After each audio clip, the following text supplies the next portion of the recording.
Shubho Deepavali and happy Diwali to everyone. Welcome and welcome back to my new vlog. মোটামুটি কালী পুজো থেকে দিওয়ালির preparation শুরু। আমাদের এখানেই সামনেই লুকশপ বলে একটা দোকান আছে, সেখান থেকে কিছু পোস্টার আনা হলো, কিছু লাইটিংস আনা হলো দিওয়ালির জন্য। দেখুন কি সুন্দর লাগছে।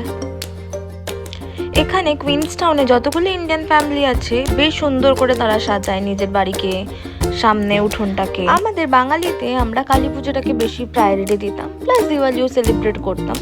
বাট মহারাষ্ট্রে দিওয়ালিতে লক্ষ্মী পুজো হয় এবং সবার ঘরেই সুন্দর সুন্দর স্ন্যাক্সগুলো তৈরি হয়। তাই এখানে বৌদি স্ন্যাক্সগুলো তৈরি করছে।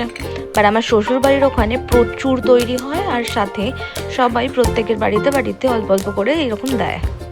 আজকের দিনটা যেমন ছিল ধনতেরাস, তাই ধনতেরাসে আমরা ওই একটা ঝাড়ু কিনেছি, পাশেই পাওয়া যাচ্ছিল। জানি না এখানে হয়তো কোনো কাজেই লাগবে না সেই ঝাড়ুটা, তাই এরা ঝাড়ুটাকে পুজো করে। এবার কলকাতা থাকাকালীন আমাদের বাড়িতেও নতুন নতুন জিনিস আসতো, কেউ সোনা কিনতো, কেউ ঝাড়ু কিনতো, বাট আমরা কোনো পুজো করিনি। বাট এখানে এসেই দেখলাম এটাকে পুজোও করা হয়। যাই হোক, সেদিনকেও কিছু স্ন্যাক্স তৈরি করে রাখা হয়েছিল, সাথে একটু সুজির হালুয়াও দেওয়া হলো প্রসাদ হিসাবে। এই দেখুন কবি বেশ সন্ধ্যাবেলা আরতি করছে। মোটামুটি সামার সিজনও শুরু হয়ে গেছে, তাই সূর্যও এখন অনেকটা স্টে করছে, মানে 9টা সাড়ে 9টা অবধিও আলো দেখা যায়। এখন প্রায় 10টা বাজতে যায়, মানে আমরা লাইটগুলো লাগিয়েছি সেভাবে বুঝতেও পারছি না।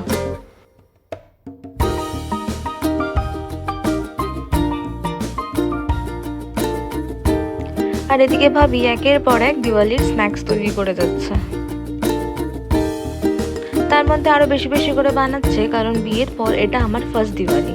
যদি আমি শ্বশুর বাড়িতে থাকতাম তাহলে বেশ সুন্দরভাবে সেলিব্রেট হতো। তাও ভাবি কোনো কমতি রাখছে না, সব রকম কিছু তৈরি করছে। কিছু গেস্টও আসবে আমাদের। আর খুবই খাটনির ব্যাপার, বাবারে বাবা, প্রচন্ড ক্ষমতা লাগে এইসব বানাতে।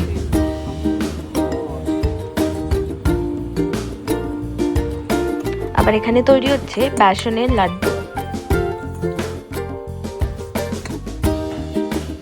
তারপরের দিন আমি একটু কালী পুজোও করেছিলাম। সারাদিন উপোস থেকে রাত্রেবেলা, মানে আমাদের রাত্রি ধর 11টা বাজে, তখন ওখানে পুজো লেগেছে, মানে তিথি লেগেছে 3:30 মনে হয়।